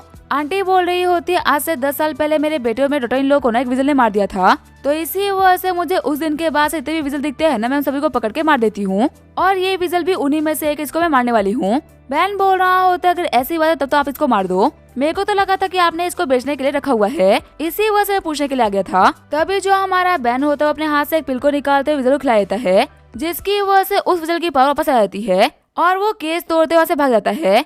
हंसते हुए जियो बोल रही होती है सीनियर बता सच में बहुत ही कमाल के हो, आप किसी को भी दिक्कतों में नहीं देख सकते। बैन बोल रहा होता है मैंने कहाँ कुछ किया। आगे हम देखते रात हो गई होती है और बैन आराम से जियो के घर में सो रहा होता है, तभी उसे फील होता है कोई तो उसके पास आया। उठते हुए बैन बोल रहा होता है कि तुम कौन हो और मेरे कमरे में कैसे आ गई? तभी वो लड़की बोलती है आप मुझे भूल गए, आपने तो मेरी जान बचाई थी ना, मैं वो विजिलर जो कि आपकी काइंडनेस को रिपेयर करने के लिए आई हूँ। बैन बोल रहा होता है तो तुम ह्यूमन में भी ट्रांसफॉर्म कर सकती हो, वैसे हम ऐसे बात नहीं कर सकते, मैं पहले जाकर तुम्हारे लिए अपने बहन के कपड़े लेके आता हूँ। विजल बोल रही होती है मेरी जो ट्रांसफॉर्मेशन है ना वो अभी तक कंप्लीट नहीं हुई, इसी वजह से मैं अपनी कान और अपनी पूंछों को ना छुपा नहीं पाती, एक बार जब मेरी ट्रांसफॉर्मेशन कंप्लीट हो जाएगी ना तब मैं इनको भी छुपा पाऊंगी। बैन बोल रहा होता है वो डीमन जो कि किंग लेवल तक पहुंच चुके हैं सिर्फ और सिर्फ वही ह्यूमन फॉर्म में ट्रांसफॉर्म कर सकते हैं, तुम तो अभी ग्रेट डीमन रियलम के मिड स्टेज पे हो, तुम्हारी लेवल के हिसाब से तो ट्रांसफॉर्म करना एकदम ही इम्पॉसिबल था ना। एक सेकंड रुको, इतनी कम कल्टीवेशन होने के बावजूद भी तुम ट्रांसफॉर्म कर पा रही हो, इसका सिर्फ और सिर्फ एक ही मतलब हो सकता है, तुम्हारे पास में हेवनली सेवरल ब्लड लाइन है जो कि top 10 demon cultivator blood line में ना रैंक 2 पे आती है। बैन बोल रहा होता है अपने पास्ट के बारे में तुम्हें क्या क्या याद है? विजल बताती है कि मेरा नाम जियाओडी है, जितना मुझे याद है ना मैं हमेशा अकेले ही रही हूँ, मुझे तो खुद ही याद नहीं है कि आखिर मैं कब से कल्टीवेट कर रही हूँ, पर इतना पता है कि कल्टीवेशन की वजह से मेरी सोल के ऊपर एक मार्क आ चुका है और मुझे काफी सारे डिमोनिक आर्ट आते हैं, उसी का यूज करते हुए मैं जंगल के अंदर ना आज सर्वाइव कर पाई थी, लेकिन एक बार 5-6 मार्शल आर्टिस्ट ने मिलकर मेरे ऊपर अटैक कर दिया और उन लोगों से लड़ने के चक्कर में मैं काफी ज्यादा घायल हो गई। जब मैं उन लोगों से बच के भागी रही थी ना तभी इस औरत ने मेरे को पकड़ लिया, अगर आप नहीं होते ना बेनिफेक्टर तो आज तो मैं पक्का से मारी गई होती, इसी वजह से आपको रिपेयर करने के लिए मैं तो कुछ भी कर सकती हूँ। बैन बोल रहा होता है मैं तुम्हारा पोटेंशियल देख सकता हूँ, तुम्हारी स्पिरिचुअल रूट तो बहुत ही कमाल के, लेकिन तुमने कभी भी सही से कल्टीवेशन नहीं करा, अगर तुम्हें फिर जंगल में छोड़ दिया गया ना तो तुम कभी ना कभी किसी न किसी के हाथों हंट कर दी जाओगी। कैसा है कि आज के बाद तुम मेरे को फॉलो करो, मैं तुम्हें पावरफुल बनाऊंगा ताकि तुम्हें जिंदगी में ना कभी भी कोई परेशान ना कर पाए। जियाओडी बोल रही होती है तो बहुत ही अच्छी बात है, मेरे पास में अब मेरे मास्टर आ चुके हैं। बैन सोच रहा होता है कोई मुझे इसके कान और इसके पूंछ के बारे में पूछेगा तो मैं बोल दूंगा कि ये कॉस्प्ले आर्टिस्ट है, वैसे भी आजकल का काफी ज्यादा ट्रेंड चल रहा है तो कोई भी इसके बारे में और कुछ नहीं पूछेगा। आगे जब निंग बेन के कमरे में आती है तो वो काफी शॉर्ट हो जाती है और पूछती है कि बता आखिर ये कौन है। तभी बेन उसको बताता है कि ये ना वही विजल है जिसको हम लोगों ने कल बचाया था। शॉक्ड होते हुए निंग बोल रही होती है विजल इंसानों में भी ट्रांसफॉर्म हो सकते हैं। मैंने तो अभी तक सिर्फ और सिर्फ इच्छाधारी नाग नागिन वाले शो देखे थे, पहली बार रियलिटी में किसी ऐसे को देख रही हूँ। वही घबराते हुए निंग का भाई बोल रहा होता है सिस्टर ये एक मॉन्स्टर है क्या, तो क्या ये हम लोग को खाने जाएगी। तो अभी आगे बढ़ते हुए जियाउडी बोल रही होती है मॉन्स्टर्स अच्छे भी होते हैं और बुरे भी, टेंशन मतलब मैं अच्छी वाली हूँ, मैं तुम्हें नहीं खाऊंगी। बैन बोल रहा होता है निंग मैं जुनू सिर्फ से तुम्हारी वजह से आया था और अब जाके सारी दिक्कतें सॉल्व हो चुकी है तो अब मेरे को वापस चलना चाहिए। अगर तुम्हें जिंदगी में कभी भी जरूरत पड़े ना तो मुझे बस एक बार याद कर लेना। निंग बोल रही होती है और अगर मैं आपको याद नहीं भी करूँ ना तो भी आप मुझसे मिलने के लिए आते रहना। बैन बोल रहा होता है तुम लोग ना बिल्कुल भी टेंशन मत लो, अब इस शहर के अंदर कोई भी तुम्हारा बाल तक बाहर नहीं कर सकता और जब भी मेरे पास में टाइम होगा तो मैं पक्का तुमसे मिलने के लिए आऊंगा। आगे जो हमारा बैन होता है वो जिंजू की सिटी हॉस्पिटल आ गया होता है। बैन बोल रहा होता है लास्ट टाइम पहाड़ पे मेरे को हान जियाओ मिली थी, मैंने उसे कहा था कि अपने इंस्ट्रक्टर के बारे में पता करके मुझसे कांटेक्ट करे। कल उसने मुझसे कांटेक्ट तो किया लेकिन मेरे को लगा नहीं था कि वो मुझे मिलने के लिए हॉस्पिटल में बुलाएगी। वही हॉस्पिटल में हम देखते हैं हान जियाओ को जो कि अपने ग्रैंडपा के पास में बैठी होती है। जियाओ सोच रही होती है डॉक्टर ने बोला कि ग्रैंडपा के पास में सिर्फ और सिर्फ आखिरी 15 दिन बचे हुए हैं, मेरे को बिल्कुल भी समझ में नहीं आ रहा कि आखिर मैं इनके लिए क्या करूँ। तभी जो हान जियाओ के सेकंड अंकल होते वहाँ पे आ जाते हैं। चिढ़ते हुए हान जियाओ बोल रही होती है आखिर आप लोग अभी यहाँ पे क्यों आ रहे हो, जब ग्रैंडपा को आपकी जरूरत थी और हमें इलाज के लिए पैसे चाहिए थे तब तो आप लोग यहाँ पे आए नहीं। अब जबकि डॉक्टर ने ये बता दिया है कि 15 दिन के अंदर ग्रैंडपा मरने वाले हैं तो आप लोग यहाँ पे भागते हुए आ गए, पक्का से आप यहाँ पे किसी न किसी घटे रीजन की वजह से आए होंगे। चिढ़ते हुए सेकंड आंट बोल रही होती है हान जियाओ तुम्हें बोलने की बिल्कुल भी तमीज नहीं है क्या, हम तुम्हारी फैमिली के एड्रेस है तो हमसे ऐसे बात नहीं कर सकती। डैड प्लीज की बातों के ऊपर ना ध्यान मत दीजिए। ग्रैंडपा बोल रहे होते मेरे को तुम लोगों से बात नहीं करनी, निकलो यहाँ से। सेकंड अंकल बोल रहे होते डैड आखिर अपने बेटे से ऐसे कैसे बात कर सकते हो, मैंने कॉल पे बताया था ना कि मेरे पास में बहुत सारा काम है, काम पूरा होते ही मैं मिलने के लिए आ गया। सेकंड आंट बोल रही होती है वैसे डैड आपके पास में 15 दिन बचे हुए हैं और ऐसा भी हो सकता है कि आप 15 दिन से पहले ही चल बसो। अगर आप प्रॉपर्टी डिवाइड कर देते ना तो आगे जाके कोई भी दिक्कत नहीं आती। हमारा जो बेटा है जियाओ यूनिवर्सिटी जाने वाला है तो उसकी कॉलेज फीस के लिए हमको तो पैसे चाहिए थे। चिढ़ते हुए हान जियाओ बोल रही होती है तुम्हें यहाँ पे आए हुए 10 मिनट भी नहीं हुए और तुमने अपने असली रंग दिखा दिए। किसी ने बिल्कुल सही कहा है कि सांप को भले ही कितना ही दूध क्यों न पिला दो लेकिन वो उगलता जहरी है। पक्का से आप लोगों को पता चुका हुआ कि हमारा जो पुराना वाला घर था ना जो कि ग्रैंडमा ने बनाया था उसको एक बहुत ही बड़ी कंपनी डिस्ट्रॉय करने वाली है और उस घर के बदले में वो मिलियंस की कंपनसेशन दे रही है, तो इसी वजह से बंटवारा करने के लिए तुम लोग दौड़ते हुए यहाँ पे आ गए। चिढ़ते हुए ग्रैंडपा बोल रहे होते कभी कभी तो मेरे को भरोसा ही नहीं होता कि आखिर मेरा खून इतना गंदा कैसे हो सकता है, दूर हो जाओ मेरी नजरों से, मेरे को तुम लोगों को नहीं देखना। जियाओ बोल रही होती है ग्रैंडपा प्लीज गुस्सा मत करिए, आपकी हेल्थ हमारे लिए सबसे ज्यादा इम्पोर्टेंट है। सेकंड अंकल बोल रहे होते देखा मैंने कहा था ना कि एक्टिंग करने का कोई फायदा नहीं होने वाला, बूढ़े तू वैसे भी 15 दिन में मरने वाला है, ये अकड़ लेके तू कहाँ जाएगा, जो हम बोल रहे हैं ना वो कर दे वरना तू 15 दिन में खत्म होने वाला है ना, आज ही खत्म हो जाएगा। ग्रैंडपा बोल रहे होते हैं सेकंड सन तुम्हारे बड़े भाई ने ना तुम्हारे लिए बहुत ही सेक्रीफाइस दिए है, सिर्फ और सिर्फ तुम्हारी अच्छी पढ़ाई के लिए उसने वक्त से पहले पढ़ाई छोड़ दी और मैंने और उसने दोनों ने मिलकर तुम्हारे एजुकेशन को सपोर्ट करा। आज जब मैं बीमार हूँ और बिस्तर पड़ा हुआ हूँ तो भी मेरा बड़ा बेटा मेरे लिए पे कर रहा है और उसके बदले में ना उसने आज तक मुझसे कभी कुछ नहीं मांगा और तुम्हें तो बचपन से दिया गया है, फिर भी तुम्हारी मांगे खत्म नहीं हो रही, मैं अब तुम्हारे लिए कुछ और नहीं करने वाला। तभी सेकंड हैंड बोल रही होती है बुड्ढे बकवास करना बंद कर, बिग ब्रदर की तो सिर्फ और सिर्फ एक बेटी ही है, वो भी शादी करके किसी और घर में चली जाएगी, हमारी फैमिली को आगे बढ़ाने वाला सिर्फ और सिर्फ हमारा जियायु है, उसके लिए तो तेरे को पैसे देना ही होगा। सेकंड अंकल बोल रहे होते हैं डैड मैंने एक नई बिल तैयार कर दी है, प्रॉपर्टी का 70% हिस्सा मेरे नाम होगा, बाकी 30% मैं देने के लिए तैयार हूँ, हमारा जियायु फैमिली का इकलौता वारिस है, तो ये बहुत ही सिंपल सी बात है कि सब कुछ ना उसे ही मिलना चाहिए, चल बूढ़ा पकड़ मत फटाफट से इसके ऊपर उठा लगा। सेकंड आंट बोल रही होती है चुपचाप से हमारी बात मान ले वरना हम तेरे हाथ तोड़ देंगे। हान जियाओ बोल रही होती है तुम लोग बहुत ही बुरे हो, प्लीज ऐसा मत करो। वही झूचन बोल रहा होता है कि तुम लोग खुद को इंसान भी कैसे बोल सकते हो। आगे बढ़ते हुए झूचन सेकंड अंकल का हाथ पकड़ लेता है, तभी सेकंड अंकल बोलते हैं हमारे मामले से दूर रहे वरना इस घर के बहस में ना तू पिस जाएगा। सेकंड आंट बोल रही होती है आखिर इसको मुंह क्यों लगा रहे हो, फटाफट इसको बाहर निकालो। ये बोलते उसको धक्का देते हुए बात फेंकने लगती है, लेकिन तभी वक्त पे आते हुए हमारा बेन उसको बचा लेता है। खुश होते हुए सेकंड आंट बोल रही होती है हेवनली मास्टर बेन जीरो आप आ गए। बेन बोल रहा होता है असली हीरो वही होता है जो कि टाइम पे आ जाए। सच कहो तो हान पोजुंग को अपने डिसेंडेंट को देख के ना बहुत ही बुरा लगता होगा। क्या तुम लोगों को खुद के ऊपर बिल्कुल भी शर्म नहीं आ रही कि तुम लोग हान पोजुंग के डिसेंडेंट्स हो। सेकंड अंकल बोल रहे होते हैं कौन है ये हान पोजुंग, मुझे इसके बारे में कुछ भी नहीं पता, और अगर वो इतना ही महान था तो फिर हमारे लिए हजारों करोड़ की प्रॉपर्टी क्यों नहीं छोड़ के गया, अगर उसने हमारे लिए कोई प्रॉपर्टी नहीं छोड़ी तो वो अच्छा इंसान नहीं था। तभी हमारा बेन सेकंड अंकल के ऊपर अटैक करते हुए आगे बढ़ जाता है। बैन बोल रहा होता है अगर तुम्हें किसी के बारे में पता ना होना तो औकात में बोलना चाहिए। सेकंड हैंड बोल रही होती है तेरी इतनी हिम्मत कि तू मेरे पति को मारेगा। बैन बोल रहा होता है वैसे अगर मैं सच कहूँ तो मैं औरतों के ऊपर हाथ नहीं उठाता, पर जो मोटी और अगली दिखने वाली औरतें होती है ना उनको देखते मेरा मूड खराब हो जाता है। फटाफट से अपने पति को लेके यहाँ से निकल जा वरना मैं तुम लोगों को खिड़की से बाहर फेंक दूंगा। तभी जो सेकंड आंट होती है वो अंकल को लेके वहाँ से निकल जाती है। अंकल बोल रहे होते हैं बचेगा नहीं तो तेरे को देख लूंगा मैं। वहीं हान जियाओ बोल रही होती है फिर से हमारी हेल्प करने के लिए आपका शुक्रिया। जू चैन बोल रहा होता है आपकी इस हेल्प को हम कभी नहीं भूल सकते। बैन बोल रहा होता है तुम लोग ना बिल्कुल भी टेंशन मत लो, तुम्हारे एंसेस्टर की वजह से मैं इतनी हद तो कर सकता हूँ। तभी ग्रैंडपा बोलते हैं हान जियाओ आखिर ये कौन है। हान जियाओ बताती है कि ये हमारे ब्रदर बेनजीरो। मैंने आपको बताया था ना कि जब हम लोग लास्ट टाइम पहाड़ों पर गए थे तो हमारे ऊपर ब्लैक पैंथर ने अटैक कर दिया था।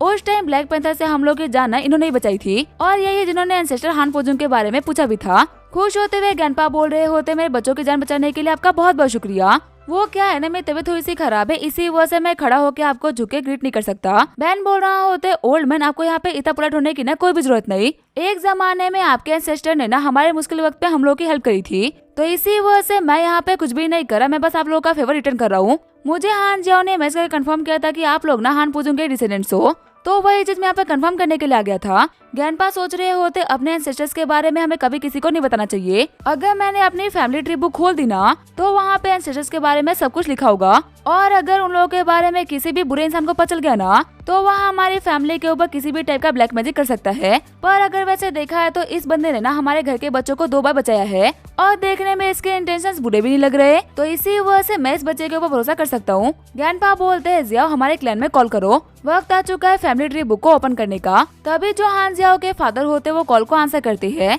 हान जियाओ के डैड बोल रहे होते हैं डैड मैं फैमिली बुक को ओपन करने वाला हूँ, लेकिन जैसे उसको हाथ में लेके धूल झाड़ते हैं तो बुक के अंदर आग लग जाती है। हान जियाओ के डैड बोल रहे होते हैं आखिर ये क्या हो गया, इसके अंदर आग कैसे लग गई, फटाफट से कोई आगे इसकी आग बुझाओ। तभी ये देख के जो हमारा बेनजीरो होता है वो हंसने लगता है। चिढ़ते हुए ग्रैंडपा बोल रहे होते हैं लिटिल मास्टर आखिर आपको इसमें क्या फनी लग रहा है। बैन बोल रहा होता है अंकल हान आप ना बॉक्स को फिर से बंद कर दो और पूरे 3 सेकंड तक वेट करने के बाद में उसको फिर से खोलना। जैसे ही अंकल हान बॉक्स को बंद करते आग अपने आप ही बुझ जाती है और वो ये देख काफी देर शॉर्ट हो जाते हैं कि बुक को जैसा भी नुकसान नहीं पहुंचा होता। बैन बोल रहा होता है आपको ये बुक ओपन करने की ना कोई भी जरूरत नहीं, ये बात प्रूव हो चुका है कि आप लोग हान पोजुंग के डिसेंडेंट्स हो। इस बुक को हमेशा बंद रखेगा और इसे कभी भी किसी के सामने मत आने दीजिएगा। ग्रैंडपा बोल रहे होते हैं बिना बुक को ओपन किए हुए आखिर आप कैसे डिसाइड कर सकते हो कि हम लोग हान पोजुंग के डिसेंडेंट्स है। बैन बोल रहा होता है आपके जो एंसेस्टर थे ना हान पोजुंग उनको हमारे हेवनली मास्टर की फैमिली ने एक फायर सीट गिफ्ट किया था, उस सीट का यूज उन्होंने अपने फैमिली ट्री बुक के ऊपर किया था। जैसा कि सभी को पता है कि अगर हमारे एंसेस्टर्स का नेम या फिर डेट ऑफ बर्थ किसी बुरे इंसान को पता चल जाए तो वो उसका यूज करते हुए हमारे ऊपर किसी भी टाइप का ब्लैक मैजिक करवा सकता है। इसी वजह से उन्होंने फायर सीट का यूज ना इसके ऊपर किया था। अगर कोई भी बुरे इंटेंशन वाला बंदा इस बुक को हाथ लगाएगा ना तो वो इस बुक को कभी भी ओपन नहीं कर पाएगा। ये बहुत टाइम पहले की बात है। मेरी फैमिली के एंसेस्टर और हान पोजुंग ने एक ही मास्टर के डिसाइपल्स थे। उन्होंने मेरी फैमिली के एंसेस्टर के साथ में मिलकर हजारों डीमंस का सामना करा और कई लाखों लोगों की जिंदगी बचाई। उस टाइम पे डीमंस की ना इंसानों से एक बहुत ही बड़ी वॉर हुई थी और उस वॉर के 2 ग्रेट हीरोज थे, एक थी हमारी हेवनली मास्टर्स की फैमिली और दूसरे थे हान पोजुंग। मेरी फैमिली बुक में ये बात क्लियरली लिखा हुआ है कि अगर हान पोजुंग ने साथ नहीं दिया होता ना तो शायद से हेवनली मास्टर की फैमिली कभी भी सर्वाइव नहीं कर पाती। और यही रीजन है कि मैं आप लोगों की फैमिली की आज भी काफी रिस्पेक्ट कर रहा हूँ। उस फेवर का बदला हम लोग रियलिटी में कभी चुका ही नहीं पाए थे। इसी वजह से ओल्ड मैन आपकी बीमारी को ठीक करके मैं आप लोग का एहसान चुकाना चाहता हूँ। ग्रैंडपा बोल रहे होते पर मेरे को एक ऐसी बीमारी है जिसका इलाज ना मेडिकल साइंस के पास में नहीं है, मुश्किल से अगर मैं 15 दिन भी जी जाऊँ ना तो ये बहुत ही बड़ी बात होगी। ऐसे में आखिर आप मेरे को ठीक कैसे करोगे। बैन बोल रहा होते डॉक्टर्स बिल्कुल सही कह रहे हैं, आपके पास में मुश्किल से 15 दिन की जिंदगी बाकी है, लेकिन मैं आपके लिए ना ऊपर वाले से कुछ वक्त उधार लेने वाला हूँ और वो मैं कैसे करूँगा वो आप देख लीजिएगा। आगे वो लोग रात को हॉस्पिटल के छत पे आ गए होते हैं। बैन बोल रहा होते जियाओ तुम्हें इस पपेट को ना अपने पास में रखना है और कॉर्नर से बिल्कुल भी मूव नहीं होना। जब मैं तुम्हें इशारा करूंगा ना तब तुम इसको मेरे पाँव के पास में फेंक देना। फिर हमारा बैन एक झटका देते हुए ग्रैंडपा को बेहोश कर देता है। बैन बोल रहा होते ग्रैंडपा की एज ना काफी हो चुकी है और यहाँ पे ना काफी ज्यादा शोर शराबा होने वाला है। पता चला कि मैं यहाँ पे इनकी बीमारी का इलाज कर रहा हूँ और यहाँ पे हो रही चीजों को देखते हुए इनको हार्ट अटैक आ जाए तो इसी वजह से इनको बेहोश करना काफी बेटर रहेगा। फिर बैन अपनी पावर का यूज करते हुए ग्रैंडपा की बॉडी को चेक करने लगता है, जिससे उसे पता चलता है कि ग्रैंडपा के अंदर ये बीमारी जरूर तक फैल चुकी है। फिर वो अपने एनर्जी को ग्रैंडपा की बॉडी के अंदर डालते हुए उनकी बॉडी को फिलहाल के लिए स्टेबल कर देता है। बैन बोल रहा होता है अब ये बॉडी 5 साल और जीने के लिए तैयार हो चुकी है, देखते हैं कि गॉड इनको किस साल की जिंदगी उधार देंगे। ये बोलते हुए हेवनली ट्रिब्यूलेशन को स्टार्ट कर देता है। खुश होते हुए जियाओडी बोल रही होती है कितने कमाल का नजारा है, ऐसा लग रहा है कि हेवन से गॉड ना खुद उतर के आने वाले हैं। बहन बोल रहा होता है जियाउडी तैयार हो जाओ, अब यहाँ से चीजें ना काफी ज्यादा मुश्किल होने वाली है। जियाउडी बोल रही होती है अचानक से लाइटनिंग इतनी बढ़ क्यों गई, क्या भगवान हम लोगों से नाराज हो गए हैं क्या। बहन बोल रहा होता है हम लोग यहाँ पे हेवंस के रूल्स को चेंज कर रहे हैं, ग्रैंडपा की मौत यहाँ पे तय थी लेकिन हम उसे चेंज कर रहे हैं, तो ऐसे में हेवंस का गुस्सा होना तो बनता है ना। तुम साइड में जाकर छुप जाना, तुम इसको संभाल नहीं पाओगी। फिर जैसे ही लाइटनिंग बहन की तरफ आगे बढ़ता है, बहन बोलता है जियाउडी पपेट को ना मेरी तरफ फेंको। फिर वो इंस्टेंट ट्रांसमिशन का यूज करते हुए अपनी बॉडी को पपेट से चेंज कर देता है। बहन बोल रहा होता है अब हेवन का सारा गुस्सा इस पपेट के ऊपर उतरेगा, और क्योंकि मैंने इस पपेट के अंदर ना अपनी एनर्जी को डाल दिया है, इसी वजह से हेवंस को पता चलेगा कि ये पपेट है या फिर मैं हूँ। फिर वो ग्रैंडपा के इलाज को कंटिन्यू करता है। बहन बोल रहा होता है मुझे कभी नहीं लगा था कि एक हेवनली मास्टर के तौर पे मैं हेवन को ही ऑफेंड करूंगा। वही खुश होते हुए जियाउडी बोल रही होती है कितने कमाल का नजारा है। अभी ये सब कुछ चल ही रहा होता है तभी सेकंड अंकल वहाँ पे आए होते हैं। सेकंड अंकल बोल रहे होते हैं मैं रात को यहाँ पे आया था ताकि मैं चुपचाप से अपने बाप के साइन लेके जा सकूं, लेकिन मेरे को लगा नहीं था कि तुम लोग यहाँ पे डाउट ना कर रहे होगे, रंगे हाथों पकड़े गए हो, अब तुम लोग नहीं बचने वाले। वही बहन बोल रहा होता है कि ये यहाँ पे कैसे आ गया, ऑलरेडी हेवंस गुस्सा हो रखा है और मेरी चीजें काफी मुश्किल होती जा रही है। एक काम करता हूँ मैं हेवंस को ऑफेंड नहीं करता, इस बंदे ने मेरे को डिस्टर्ब किया है तो अब मैं सब कुछ ना इसके ऊपर डाल देता हूँ। फिर जो हमारा बहन होता है वो ऑलमाइटी पुश का यूज करते हुए सेकंड अंकल को पकड़ लेता है। बहन बोल रहा होता है पहले मैं हेवन से ना ग्रैंडपा की जिंदगी उधार ले रहा था, पर अब मैं ये 5 साल की जिंदगी तुमसे उधार ले रहा हूँ। तुमने अपने बाप के लिए जिंदगी में तो कुछ भी नहीं करा, कम से कम अपनी जिंदगी उनको उधार दे दो। ऐसे मैं हेवन को गुस्सा भी नहीं करूंगा और मेरा काम भी हो जाएगा। फिर अपना काम कंप्लीट करने के बाद में वो सेकंड अंकल को साइड में फेंक देता है। बहन बोल रहा होता है इतना सब कुछ जिक्र करने के बाद भी मैं ग्रैंडपा की जिंदगी को ना सिर्फ 5 साल तक ही बढ़ा पाया। अगर मैं चाहा तो इसको ना और भी काफी लंबा कर सकता था, लेकिन ग्रैंडपा की जो बॉडी है ना वो इसको 5 साल से ज्यादा संभाल नहीं पाएगी। फाइनली हमारे एंसेस्टर का एक कर्जा मैंने चुका दिया। आगे हमें अगले दिन सुबह का सीन दिखाया जाता है। रोते हुए हांजियाओ बोल रही होती है फाइनली ग्रैंडपा आप ठीक हो गए, आपको नहीं पता कि आपको ठीक देख के ना मेरे को कितनी खुशी फील हो रही है। फिर वो झुकते हुए बोल रही होती है ब्रदर जीरो आपने मेरे ग्रैंडपा की जिंदगी ना 5 साल और बढ़ा दी, आपको नहीं पता कि आपने ये करके हमारे ऊपर कितना बड़ा एहसान करा है। आप बिल्कुल सही कहते हो, भले ही आपके नाम में जीरो हो लेकिन काम सारे आप हीरो वाले करते हो। वही जूचैंग बोल रहा होते हुए तो मैं इतना पावरफुल नहीं हूँ कि मैं आपके लिए कुछ भी कर पाऊँ, लेकिन अगर आपको जिंदगी में कहीं मेरी जरूरत हो ना तो सिर्फ और सिर्फ एक बार बोल के देख लीजिएगा, ये जूचैंग ना आपके लिए अपनी जान देने के लिए भी तैयार हो जाएगा। बहन बोल रहा होता है ये लो मेरी तरफ से डीमन स्नैक पिल, तुम्हें दिन में एक बार ना ये एक पिल खानी है, इससे तुम्हारी जो फाउंडेशन है ना वो काफी ज्यादा स्ट्रॉन्ग हो जाएगी। मैं चाहता हूँ कि तुम मार्शल आर्ट को प्रैक्टिस करो और पावरफुल बनो ताकि फ्यूचर में हांजिया और हान फैमिली को प्रोटेक्ट कर पाओ। अगर तुमने फ्यूचर में कभी भी हांजिया या फिर हान फैमिली को धोखा दिया ना तो मैं तुम्हें नहीं छोड़ूंगा। फिर उन लोगों को बाय बोलते हुए हमारा बहन वहाँ चला जाता है। बहन बोल रहा होता है फाइनली अभी शहर के अंदर हमारे सारे काम खत्म हुए, मैंने ओल्ड ल्यू को बोल के तुम्हारे लिए आईडी कार्ड भी बनवा दिया है, अब हम लोग प्लेन पकड़ के डायरेक्टली अपने घर वापस जाएंगे।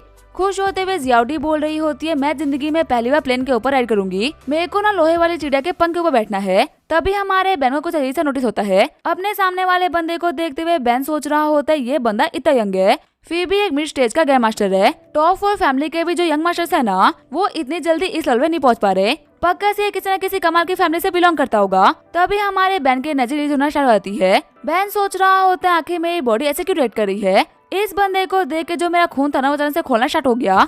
पता नहीं क्यों मेरे को ऐसा फील हो रहा है कि कोई बरसों पुराना मेरा दुश्मन मेरे सामने से निकल रहा है। वही उस यंग मास्टर को भी बहन की एनर्जी फील हो जाती है, लेकिन जब वो पीछे मुड़ के देखता है तो वहाँ पे कोई भी नहीं होता। बॉडीगार्ड बोल रहा होता है यंग मास्टर जाओ कोई दिक्कत है क्या, हमने जो प्राइवेट प्लेन बुक किया था ना वो आ चुका है, हमें जल्दी चलना चाहिए। यंग मास्टर जाओ बोल रहे होते हाँ तुम बिल्कुल सही बोल रहे हो, लगता है कि मेरे को कुछ वहम हो गया था। बहन सोच रहा होता है लगता है कि इस बंदे ने भी ना मेरी प्रेजेंस को नोटिस कर लिया था, ये तो काफी अच्छी बात है कि मैंने वक्त रहते हुए इसको डॉज कर लिया। वो बॉडीगार्ड इस बंदे को ना यंग मास्टर झाओ बोल रहा था और ये लोग कैपिटल जा रहे हैं। इस बंदे को देखते ही जो मेरी ब्लड लाइन थी वो एक्टिवेट हो गई। क्या ऐसा हो सकता है कि हम लोग एक ही ब्लड लाइन से बिलोंग करते हैं? बचपन से लेके आज तक मैंने जब भी अंकल और ग्रैंडपा से पूछा है ना कि आखिर मैं कौन हूँ और मेरे पेरेंट्स कौन है, तो उन लोगों ने मुझे यही बताया है कि मैं अनाथ हूँ। अंकल और ग्रैंडपा मेरे को बोलते कि वो मेरी रियलिटी के बारे में मुझे तब बताएंगे जब मैं उसको जानने के काबिल हो जाऊंगा।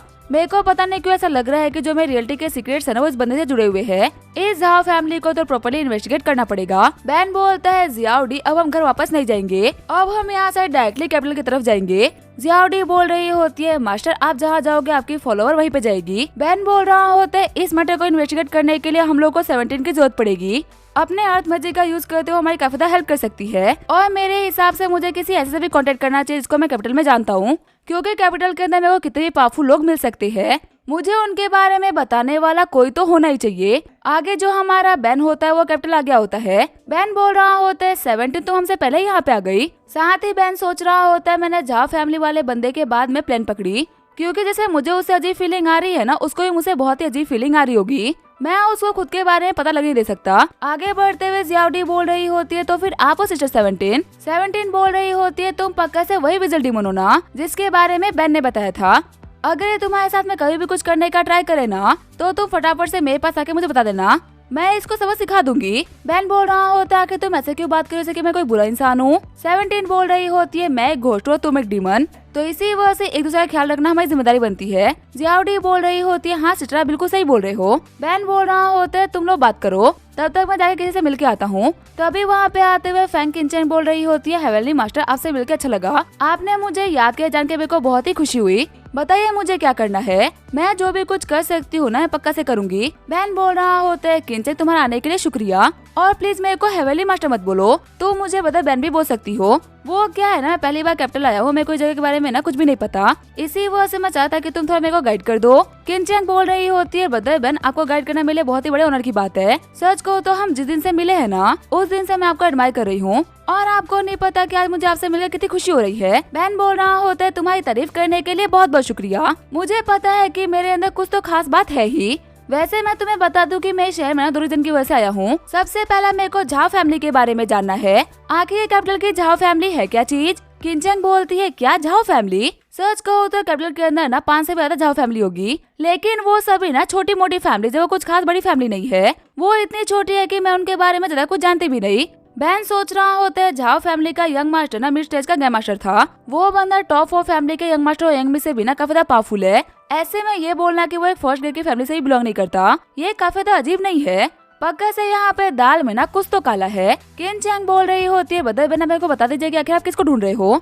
झाओ फैमिली के ना आप जिसको भी ढूंढ रहे हो ना मैं उसे किसी भी कोने से ढूंढ के लेके आ जाऊंगी। बैन बोल रहा होते वो सब छोड़ो, हम बाद में देख लेंगे, चलो अब दूसरी चीज के बारे में बात करते हैं जिसकी वजह से मैं यहाँ पे आया हूँ। बैन सोच रहा होते है जो भी झाओ फैमिली है ना इसने जानबूझकर खुद को छुपा के रखा है, और अगर टॉप 4 फैमिली को भी उनके बारे में नहीं पता तो पक्का से उनके पास में कुछ ना कुछ तो सीक्रेट है। अगर किंचन उनको ढूंढना स्टार्ट करेगी ना तो उन लोगों को पक्का से पता चलेगा कि हम उनको ढूंढने का ट्राई कर रहे हैं, ये चीज मैं खुद ही कर लूंगा। बैन बोलता है मेरे को ज़ोई फैमिली के ठिकाने पे लेके चलो, यहाँ पे आने का एक सबसे बड़ा रीजन वो लोग भी है। शॉक्ड होते हुए किंचन बोल रही होती है क्या ज़ोई फैमिली, कहीं आप उनको खत्म करने के बारे में तो नहीं सोच रहे ना। साथ ही किंचन सोच रही होती है ज़ोई फैमिली के अंदर ना टोटल 4 ग्रैंड मास्टर्स थे, जिनमें से 3 ग्रैंड मास्टर बदर बैन के हाथों मारे गए, क्या ये इस बार यहाँ पे ज़ोई फैमिली को जड़ से उखाड़ने के लिए आए है क्या। 17 बोल रही होती है आज यहाँ पे हम लोग हिसाब बराबर करने के लिए आए हैं, पहले ज़ोई फैमिली वालों ने हमारे शहर में आके हमारी दिक्कतें खड़ी करी, तो इसी वजह से इस बार ना हम उनके शहर आए हैं। आगे वो लोग ज़ोई फैमिली के रेजिडेंस के बाहर आगे होते हैं।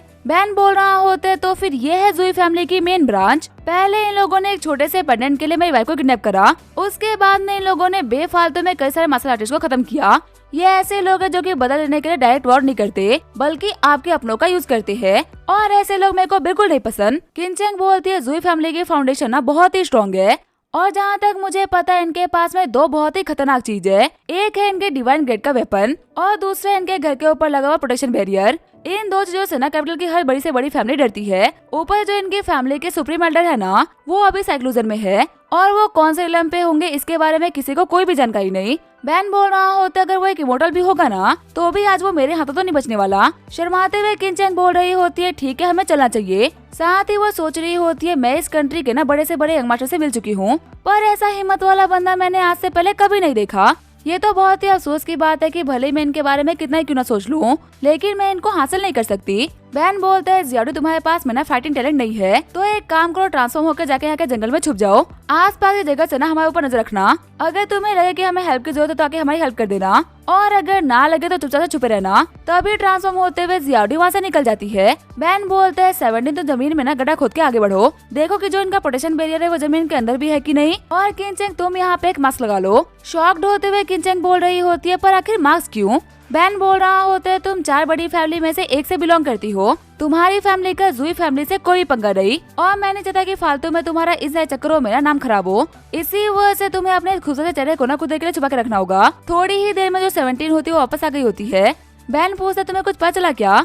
17 बोलती है कि जमीन के 5 मीटर अंदर तक ना इनका फॉर्मेशन लगा हुआ है, और खतरनाक बात तो ये है कि उस फॉर्मेशन के करीब जाते हुए तुम्हें पीछे धकेल रहा है। मैंने उसको ज्यादा करीब जाने का ट्राई भी नहीं करा, क्योंकि मेरे को पता कि मैं उसके पास जा नहीं सकती। बैन बोल रहा होता है तो फिर चलो डिवाइन आइज का यूज करते हुए देखते हैं कि आखिर इन लोगों ने यहाँ पे कौन सा फॉर्मेशन लगा रखा है। चेक करते हुए बैन बताता है ये तो चक्रीय फॉर्मेशन है, पूरी हिस्ट्री का सबसे खतरनाक फॉर्मेशन में से एक। अंदर से बाहर जाना पॉसिबल है, लेकिन बाहर से अंदर जाना बिल्कुल ही इम्पॉसिबल। अगर यहाँ पे मेरे अलावा कोई और आया होता ना तो पक्का से इसको ब्रेक नहीं कर पाता, पर क्योंकि मेरे पास में एक खास तरीका है तो मैं इसको ब्रेक कर सकता हूँ। फिर जो हमारा बैन होता है उनके घर के बाहर आ जाता है, और आसपास में जितनी भी झाड़ होते हैं उन सभी में आग लगा देता है। अब इसका क्या होगा हम देंगे नेक्स्ट एपिसोड में। तब तक के लिए वीडियो देखने के लिए थैंक यू।